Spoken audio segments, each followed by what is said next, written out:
Oke, berikutnya, eee, bagian akhir dari kuliah saya hari ini ya, itu nanti akan saya berikan, apa ya istilahnya, video. Saya akan menampilkan video-video tentang sebenarnya penjelasan saya yang sebelumnya. Jadi sekarang ini ibaratnya, rangkuman gitu ya, rangkuman dari, eee, kuliah saya sebelumnya.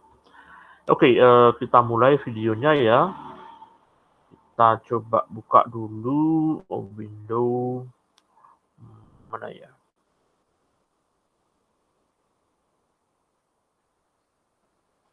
Kok nggak ada?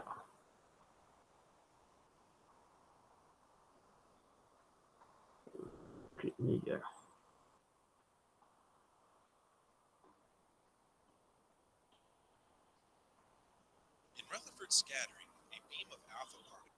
Oke, saya oke, ini aja. Bentar. Ini saya ganti aja. Stop presenting. Oke, your entire screen aja.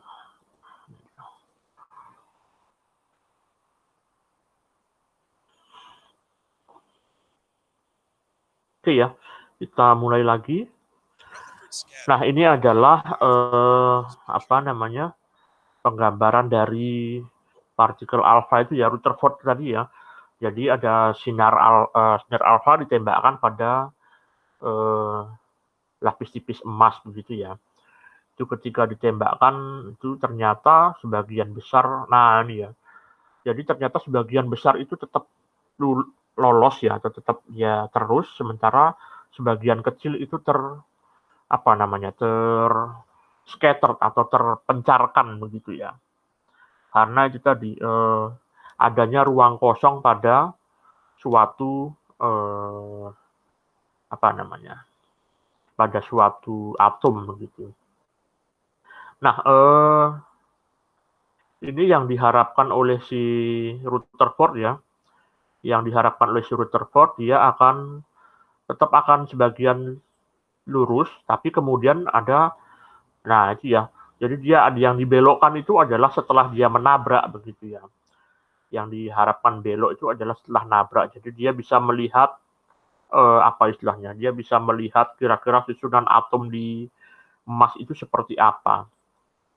Nah, hasil eksperimen itu tadi kan harapannya, tapi kenyataannya itu ternyata adalah, nah, ada yang mantul ke belakang juga, ada yang dibelokkan gitu ya, ada yang mantul ke belakang. Nah, dari sini kemudian Rutherford itu bikin model seperti ini. Biasanya atom itu terdiri dari inti, kemudian dia apa? Ada elektron cloud-nya di situ ya. Di situ ada elektron cloud, terus kemudian dia apa ya? Ada intinya di situ dia menemukan ada ruang kosong. Nah, ketika kemudian ada partikel alfa, yang terjadi adalah ini ya. Nah, ketika dia lewat ruang kosong ya dia terus aja. Tapi ketika tabrakan, nah baru dia terpantul begitu ya. Partikel alfanya tadi itu. Oke, berikutnya adalah kok masih yang ini. Oke, learn how. Nah, ini tapi ya, apa model atomnya itu tidak bisa menjelaskan tentang apa tadi? Kenapa kok elektronnya tidak bisa turun ke, atau kenapa kok elektronnya tidak tertarik ke inti begitu ya. Nah, itu dijelaskan oleh berikutnya. Nah, tapi sebelum itu saya akan menjelaskan dulu tentang color tadi ya, bahwasanya ada yang colorless atau tidak berwarna dan ada yang berwarna, kemudian ada yang bening dan ada yang keruh. Ini sebenarnya video learning toddlers, jadi ini sebenarnya video anak TK ya, tapi nggak apa-apa supaya untuk menambah pengetahuan Anda saja.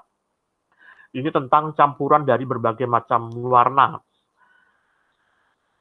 Oke, ini ada warna merah ya. Ini warna merah, kemudian ini ada warna kuning. Warna kuning. Warna kuning kalau kemudian itu dijadikan satu, merah dan juga kuning, itu ternyata dia berubah warnanya menjadi Ya, ini warnanya adalah jingga atau orange ya. Kemudian kalau ada warna biru, ya, warna biru. Oh ya, ini perlu Anda ketahui ya, jadi bahwasanya ini pewarna larutan ini kan larutannya berwarna biru dan dia itu bening ya. Sekali lagi, warna itu lawannya tidak berwarna, kalau bening itu lawannya adalah keruh. Oke, berikutnya ini biru dan ini ada warna kuning. Ini kalau kemudian digabungkan, biru dan kuning, itu nanti jadinya adalah hijau ya. Biru dan kuning ketika dicampur dia nanti jadinya hijau. Kemudian ada biru dan juga apa ini? Merah. Biru dan merah itu kalau digabungkan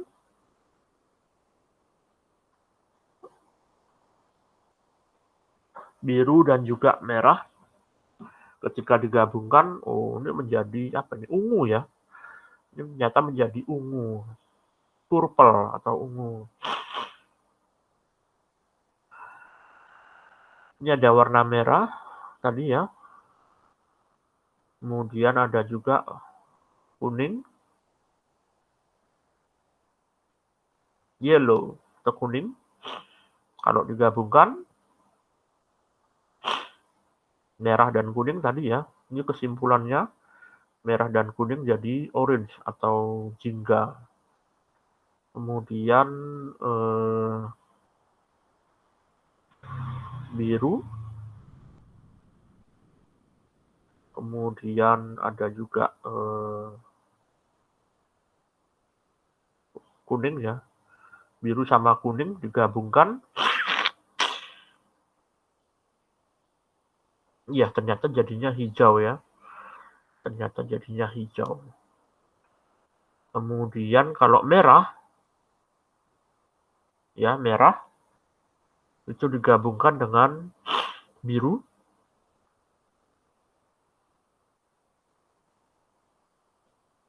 Itu ternyata jadinya ungu. Ya, ini ternyata Mejiku Hibiniu ya.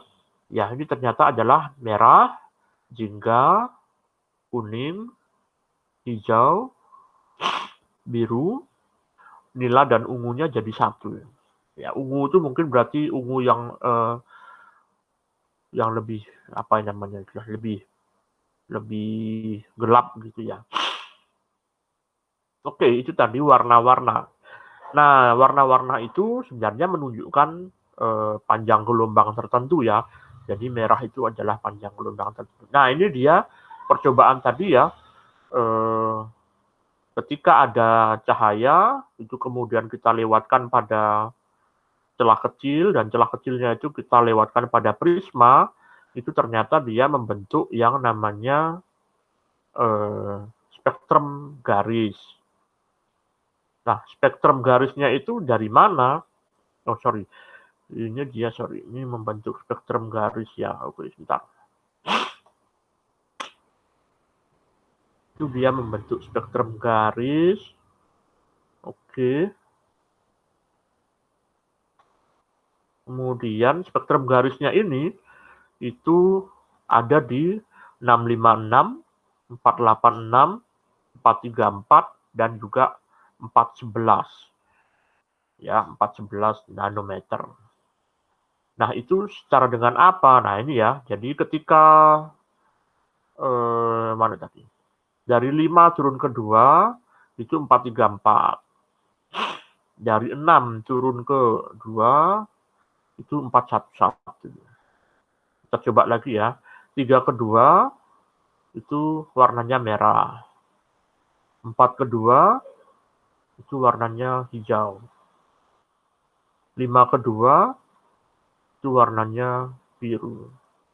6 ke 2 warnanya ungu.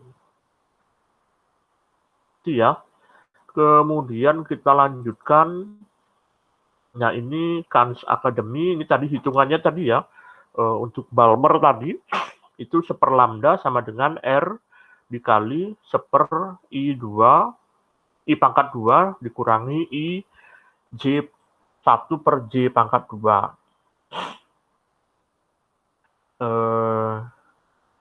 Ini yang atas itu adalah continuous spectra ya, atau spektrum apa istilahnya, spektrum kontinu, tapi yang bawah itu adalah spektrum garis ya, atau ya spektrum garis ya. Panjang gelombangnya itu setara dengan 656, 486 dan seterusnya. Nah ini dia ini tadi hitung-hitungannya ya, untuk N sama dengan 2, N sama dengan 3, itu penghitungannya seperti ini. Itu kalau dia dengan pakai kalkulator, itu tadi kita juga sudah mencoba menghitung pakai Excel ya, itu ketemunya adalah 656 nanometer. Oke,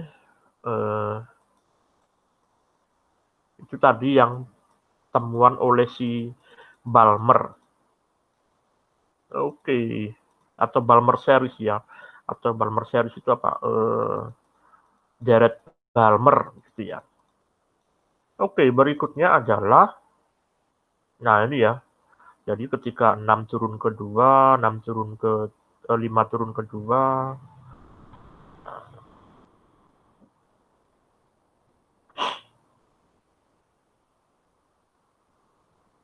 oke, berikutnya ini adalah penjelasan deret-deret secara umum ya. Deret-deret secara umum, ini hidrogen atom ya. Jadi yang paling dekat ke inti atom itu adalah tingkat energi yang rendah, yang paling jauh itu adalah tingkat energi yang lebih tinggi. Oke, ini lanjut saja. Nah, untuk deret Lyman itu dia jika elektron dari elektron yang kulit tinggi turun ke kulit yang nomor 1. Ya, itu nanti dia akan membentuk deret Lyman.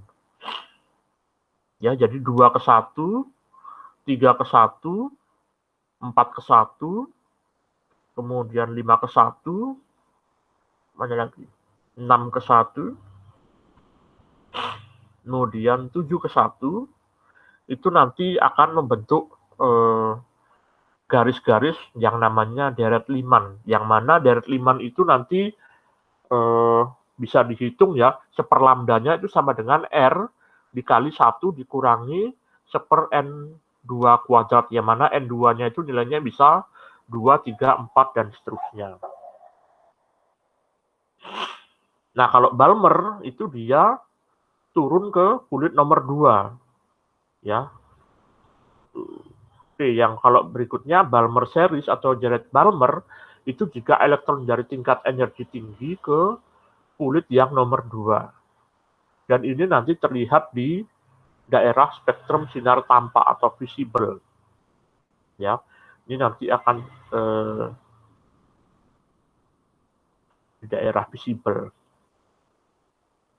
Ya, di mana N2-nya itu bisa 3, 4, 5, 6. Jadi dari 3 ke 2, 4 ke 2, 5 ke 2, dan seterusnya. Itu nanti menjadi Jared Balmer.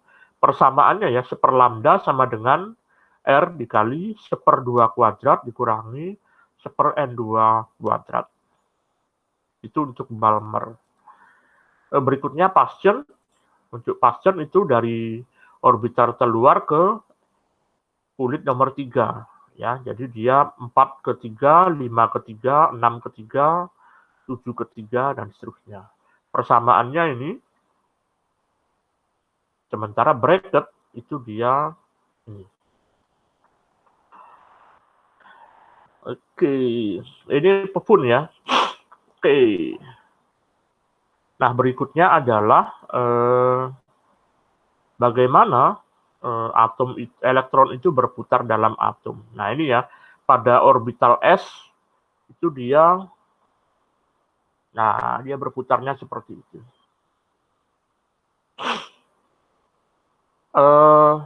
Tadi itu ya, ini kan karena elektronnya itu diputarnya itu diperlambat begitu ya. Tapi aslinya sebenarnya dia tuh berputarnya itu cepat sekali sehingga seolah-olah elektron ada di mana-mana membentuk awan elektron. Ya, jadi kemungkinan elektron ditemukannya itu ada di daerah yang itu. Ini untuk hidrogennya.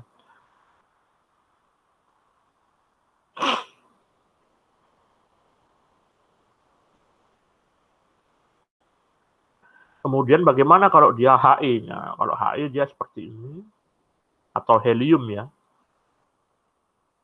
Nah, itu dia seolah-olah dia membentuk bola begitu ya.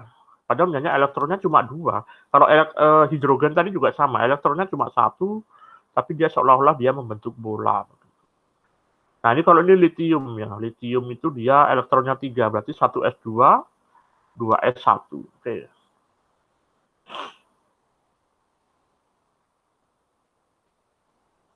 Kemudian ada berilium. Berilium itu 4, 1s2, 2s2. Nah, tapi ini sekali lagi pemodelan ya, artinya nggak tepat seperti ini juga ya. Ini hanya apa istilahnya, untuk menggambarkan aja ya, untuk memudahkan Anda dalam memahami bagaimana elektron berputar dalam atom. Gitu ya. Berikutnya untuk berilium ya, boron, boron. Boron itu 5 berarti 1s2, 2s2, 2p1. Nah, itu ya. Jadi dia elektron berputarnya itu seperti itu. Perhatikan ya, itu ada 2p ya. 2p itu dia bentuknya seperti dumbbell atau bola terpilin. Ini karbon 1s2, 2s2, 2p2 ya, 2p2. Ini karbon.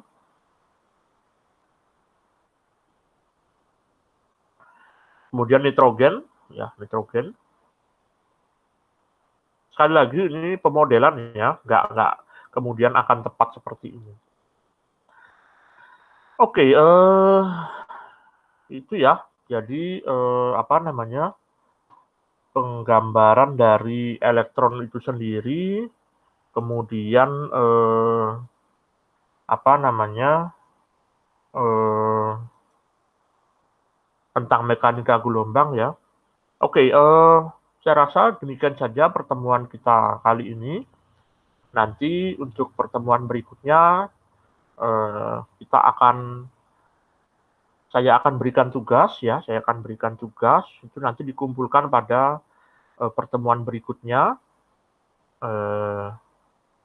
Untuk rincian pembuatan tugasnya nanti akan saya berikan via grup WA. Jangan lupa untuk pertemuan hari ini Anda absen dengan cara menuliskan NIM di kolom komentar. Oke, demikian saja dari saya. Terima kasih. Assalamualaikum warahmatullahi wabarakatuh.